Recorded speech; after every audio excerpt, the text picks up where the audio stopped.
오늘은 3.1절 제71주년이 되는 뜻깊은 주일입니다.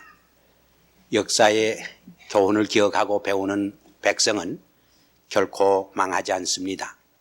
살아남습니다. 그러나 역사의 교훈을 망각하는 백성은 멸망을 당하는 것입니다. 이것이 엄숙한 역사의 가르침인 것입니다. 그 점에서 오늘은 3.1절의 역사적 의미가 무엇인가, 3.1절을 통해서 하나님께서 우리 백성들에게 계시해 주신 교훈이 무엇인가를 같이 묵상해 보려고 합니다. 1919년 3월 1일 우리 민족 대표 33위는 파고다 공원에서 선언한 독립선언문에서 이렇게 선언을 했습니다. 우리는 이에 우리 조선의 독립국임과 조선인의 자주민임을 선언하노라. 세계만방의 일을 고하여 인류평등의 대의를 밝히며 자손만대에 고하여 민족 자존의 정권을 영육해 하노라.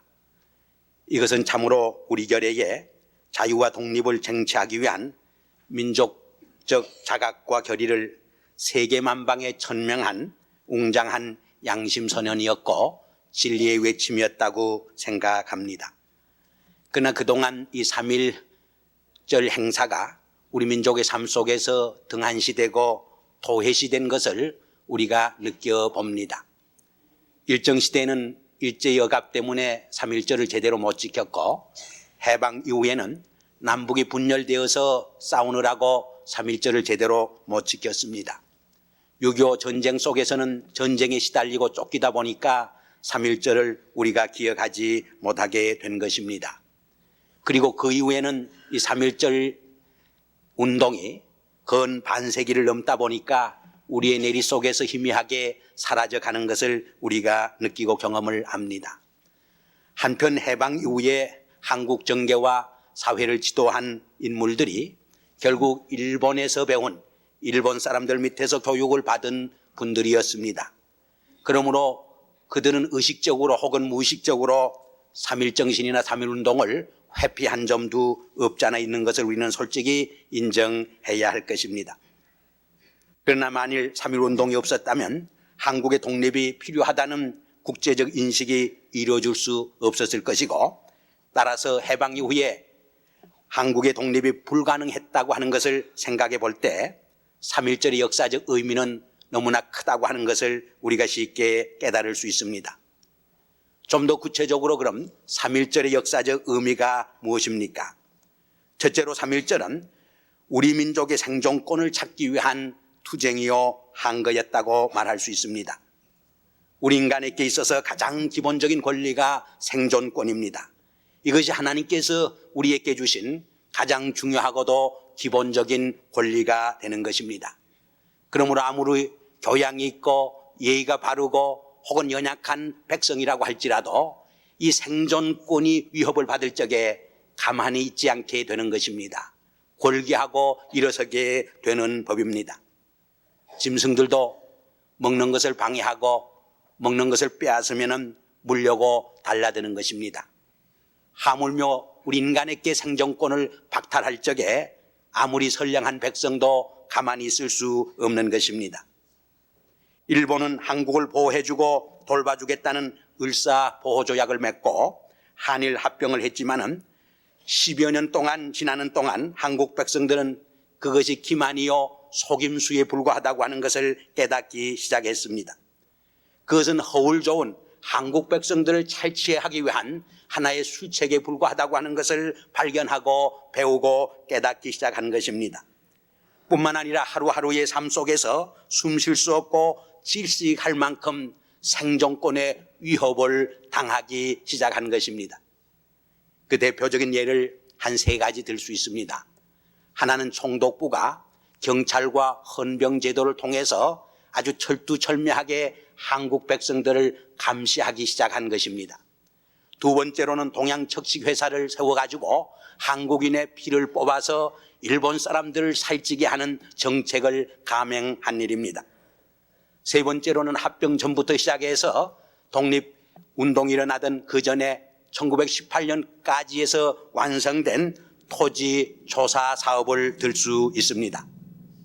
이것은 소위 총독부 말뚝이라고 해서 소정의 신고 절차를 밟지 않으면 일본인이 제멋대로 말뚝을 박아놓고 자기의 땅이라고 주장할 수 있는, 다시 말해서 한국인의 토지를 일본 사람들이 빼앗기 위한 잔인한 수법이었던 것을 우리는 기억을 합니다. 우리 속담에 지렁이도 밟으면 꿈틀거린다고, 이렇게 우리 민족의 생존권에 큰 위협을 받는 그 상황 속에서 우리 결에는 가만히 있을 수 없었습니다. 총궐기해서 저항하고 투쟁하게 된 것입니다. 두 번째로, 그러나 3.1운동은 생존권 획득 이상으로 자유에 대한 희구가 거기에 담겨져 있었던 것을 우리가 알 수 있습니다. 사람은 밥만 먹고 사는 존재가 아닙니다. 오히려 자유를 먹으며 살아가는 고귀한 존재입니다. 그러므로 아무리 감옥시설을 잘 해놓고 감옥에 가라고 해도 감옥에 갈 사람이 없습니다. 거기에는 자유가 없는 때문입니다.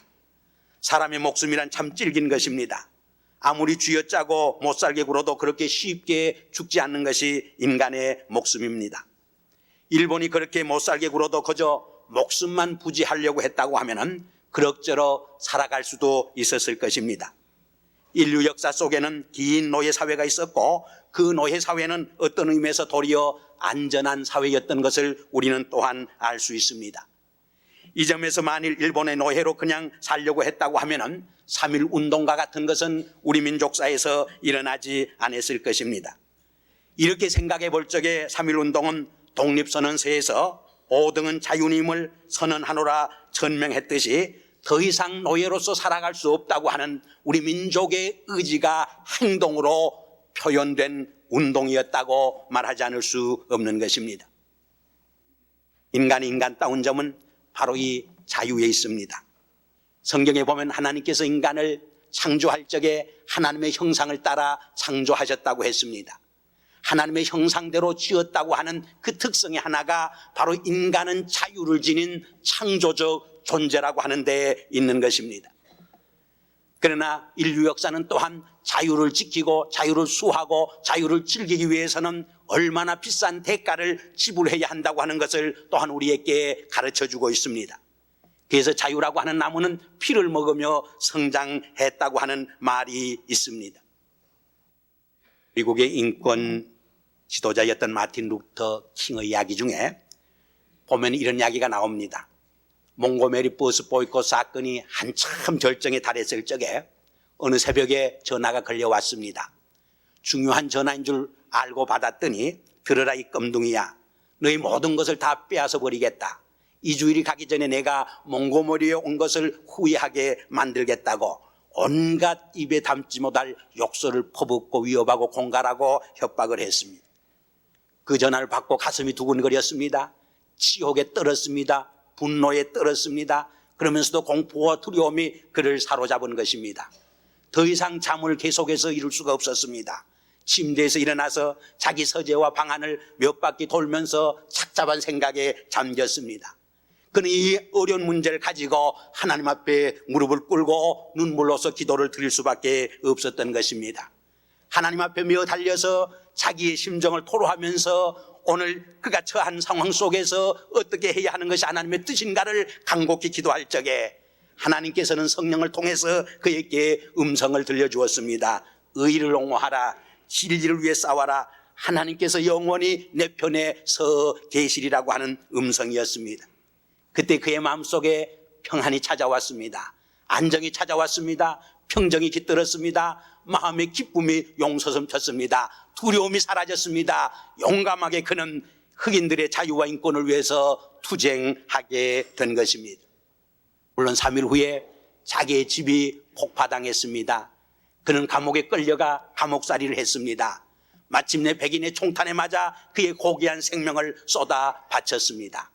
그러나 그의 생명의 대가를 통해 오늘 많은 사람들이 자유를 누리게 된 것입니다. 자유의 값은 결코 값싼 것이 아닙니다. 값비싼 것입니다.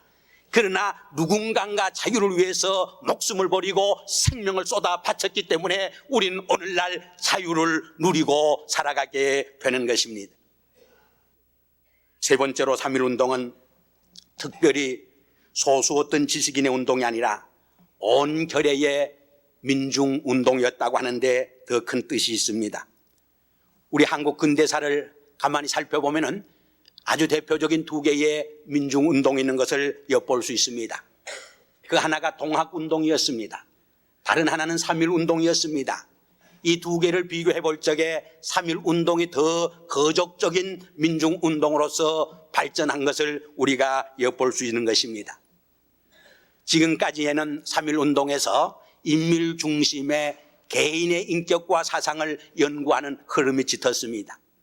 그러나 70년대 중반에 이르러서면서 이 3.1운동을 통해서 활동한 민중의 롤이 무엇인가, 대중의 역할이 무엇인가를 더 관심을 가지고 눈길을 돌리게 되었습니다.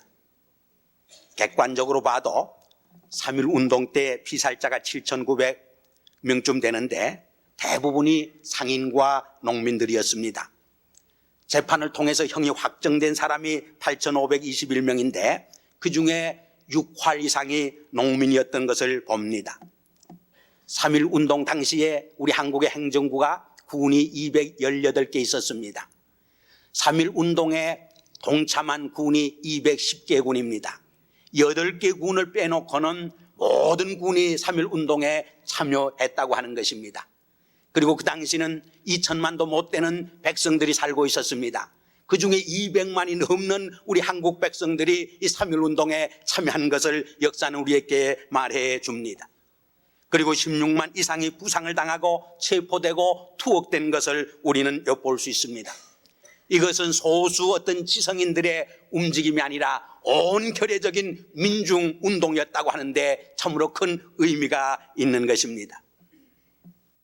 33인의 대표였던 손병희 선생의 그 저서에도 보면은 이런 말이 나옵니다. 근데 이 33인 중에 대표가 누가 되느냐 하는 문제로 아마 모여서 서로 의논을 한 것 같습니다.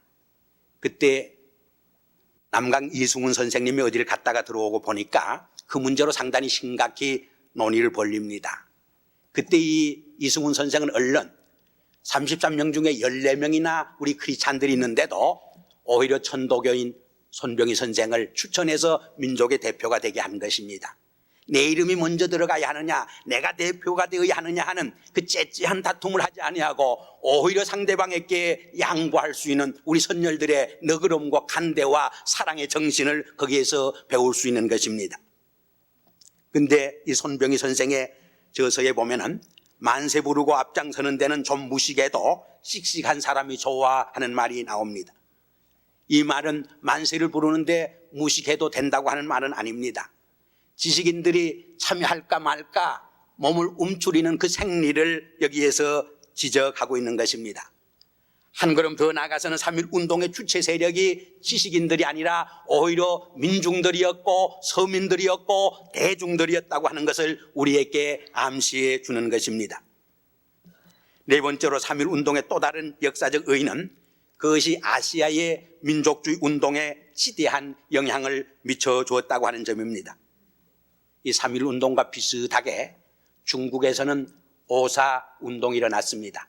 그해 5월 4일에 북경에 있는 대학생들이 주축이 되어 가지고 일어난 운동인데 첫째로 반봉건주의 운동이었습니다. 두 번째는 반제국주의 운동이었습니다. 세 번째로는 반일본 항일주의 운동이었던 것입니다. 그런데 그것이 차차 상인들과 농민들이 가세하면서 하나의 큰 혁명으로 번져간 것을 우리가 알 수 있습니다. 그리고 인도에서는 그해 4월에 간디가 이끄는 유명한 반영 운동이 전국적으로 확산된 것을 우리는 알고 있습니다.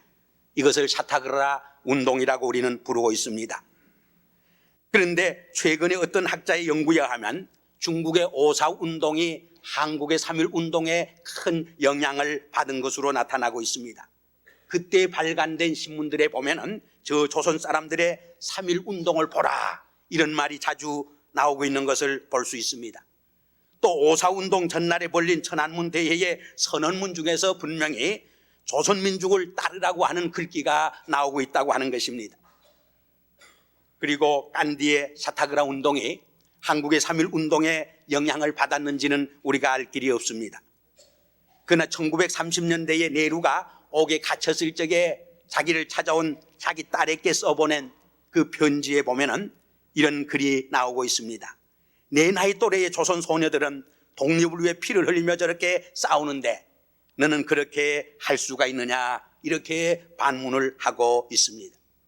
이것을 보면 3.1 운동이 아시아 민족주의 운동에 간접적으로 직접적으로 많은 영향을 미친 것을 우리가 엿볼 수 있습니다.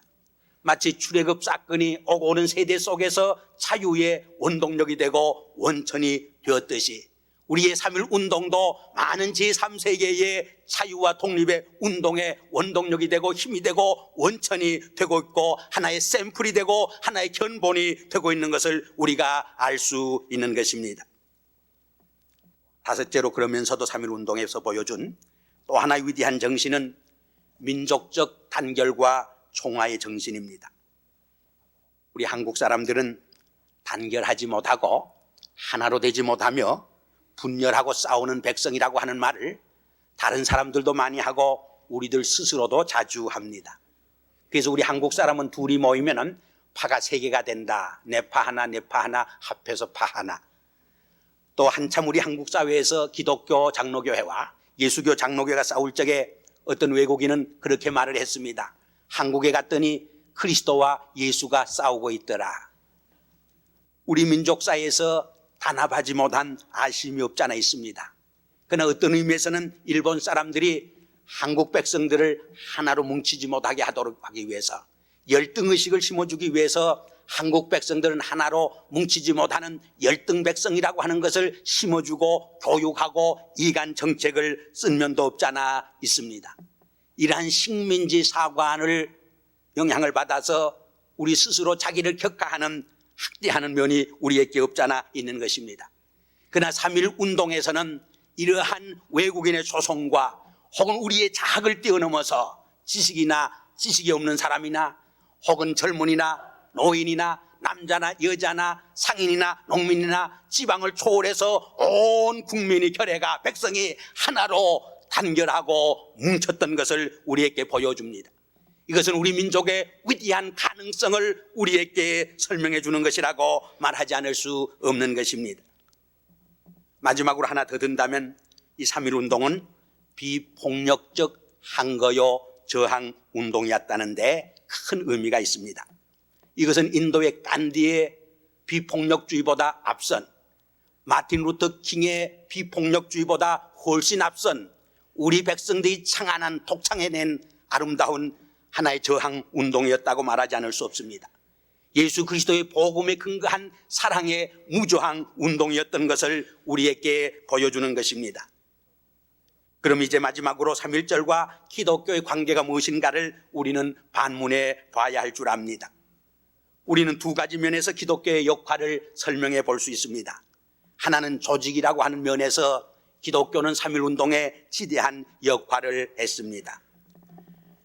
기독교는 그 당시 가장 강한 단체의 하나였습니다. 3.1 운동의 민중의 조직을 뒷받침해 준 것은 두 개의 단체가 있었던 것을 우리가 알 수 있습니다. 그 하나가 학교라고 하는 단체였습니다. 또 하나는 종교라고 하는 단체였습니다. 학교라고 하는 단체 중에서도 끝까지 이 민족 운동을 뒷받침하고 싸운 학교는 기독교 학교였던 것을 우리는 알 수 있습니다. 저 유명한 오산학교 같은 데는 배고 사건 때에 그 배후에 안창호 선생이 관련되어 있다고 해서 폐교 조치를 당하고 말았습니다. 3.1 운동 때도 이승훈 선생이 거기에 관련되어 있다고 해가지고 학교에 불을 지르기도 했던 것입니다. 결국 기독교를 중심한 당시 종교 조직이 유일한 항일 운동의 보루가 된 것을 우리가 알 수 있습니다. 이것을 안 일본 경찰들이 기독교를 묘하기 시작했습니다. 기독교를 박해하고 핍박하기 시작을 했습니다. 그래서 수원에 있는 지합리교에서는 교인들을 다 불러 모은 후 자물쇠를 잠그고 불을 질러서 몽땅 수십 명을 태워 죽인 일도 있습니다. 그런가 하면은 47개의 교회 건물이 파손을 당했습니다. 다른 어떤 기록에 보면은 82동이 파괴를 당한 것으로 나와 있습니다. 여하튼 강단을 통해서 말씀을 외칠 수 있는 교회 조직은 한 사회의 공의의 단체로서 큰 저력을 갖는 것이 틀림이 없었습니다. 그러나 그러한 조직면에서보다 교회는 그 진리성에서 더욱이 3.1운동에 동참하고 뒷받침하고 기여하고 공헌했던 것을 우리는 알 수 있습니다. 왜냐하면 기독교 복음은 인간의 기본적인 생존권과 자유가 박탈당하고 인간의 생명의 존엄성과 권리가 말살될 때 그 대상이 누구든지 간에 미국 사람이든 일본 사람이든 소련 사람이든 우리는 항거하고 투쟁할 수밖에 없는 까닭입니다. 기독교 복음은 언제나 그러한 불의에 대하여 하나님의 진리를 외치고 하나님의 의의 편에 서서 싸울 수 있는 때문입니다. 이것이 바로 오늘 봉독한 사도 바울의 정신인 것입니다. 모세의 정신인 것입니다. 예수 그리스도가 세상에 오시어서 우리에게 보여준 진리의 삶인 것입니다. 모세는 이스라엘 백성의 죄를 하나님 앞에 용서해달라고 기도를 했습니다. 그 죄를 용서해 주지 않을진데 내 이름이 생명책에서 지워질지라도 좋다고 하나님 앞에 강력히 호소를 했습니다. 사도 바울은 자기의 형제 고륙의 친척을 위해서 자기에게 말할 수 없는 고통이 있는데 저주를 받아 그리스도의 이름에서 떨어져 나갈지라도 원하는 바라고 호소한 것을 우리는 읽게 됩니다. 이것이 바로 크리스찬들이 자기 민족초의 공동체에 대해서 갖는 바른 자세라고 하는 것을 성서는 우리에게 말해주는 것입니다. 이 점에서 3.1운동은 기독교 복음이 한국 땅에 들어와 그 당시 한국 상황에서 생존권을 박탈당하고 인격과 자유를 빼앗기고 신음하는 개인과 민족 공동체를 해방시키고 구원하자 한 가장 훌륭하고 의미 있는 기독교 선교 운동이었다고 말하지 않을 수 없습니다. 그것은 바로 한국인의 출애굽 사건이었고 한국 기독교회가 민족의 순환에 뛰어들어서 민족과 함께 고통을 당하면서 싸웠던 예언자적 투쟁이었다고 말하지 않을 수 없는 것입니다. 미국의 제39대 대통령이었던 카터 대통령이 취임하면서 이런 말을 남겼습니다. 2세기 전 건국 당시 우리 조상들은 자유에 대한 염원이 이정표였습니다. 그러나 나라를 세운 조상들의 대담하고도 훌륭한 꿈은 아직 완전히 이루어지지 못했습니다.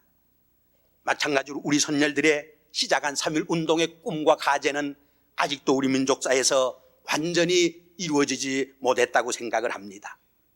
이 점에서 3.1절 제71주년을 맞이하는 우리들은 우리 조상들이 보여준 3.1 정신을 본받아서 우리 민족의 꿈과 과제를 성취해 가겠다고 하는 다짐과 결의가 이루어져야 할 줄 압니다.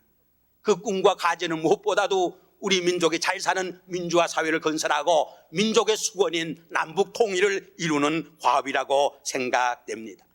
만일 우리 교회가 참으로 3.1 정신으로 돌아간다고 하면 이 불가능한 남북 통일의 과제도 능히 이루어질 줄 우리는 확실히 믿는 것입니다.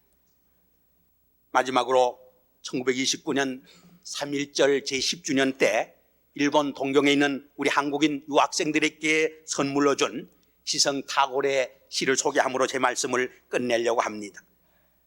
일찍이 아시아의 황금시대의 등불의 하나였던 코리아. 그 등불 다시 한번 켜지는 날에 너는 동방의 밝은 빛이 되리라. 마음에 두려움 없고 머리는 높이 쳐들린 곳, 무한히 퍼져나가는 생각과 행동으로 우리들의 마음이 인도되는 것, 그러한 자유의 전당으로 나의 마음의 조국 코리아여 깨어나소서, 깨어나소서. 기도하시겠습니다. 아버지 하나님, 71년 전에 우리의 선열들이 빼앗긴 주권과 자유를 되찾기 위해서 호련히 일어나 투쟁했던 3.1절 71주년을 맞이해서 우리 조상들의 3.1 정신을 도용히 되새기면서 오늘 우리의 민족적 과제와 우리 민족 앞에서 우리 크리스찬들이 해야 할 일이 무엇인가를 조용히 묵상할 수 있게 해주심을 감사합니다. 아버지여, 우리 민족의 수건인 남북 통일이 꼭 이루어지게 하시옵소서.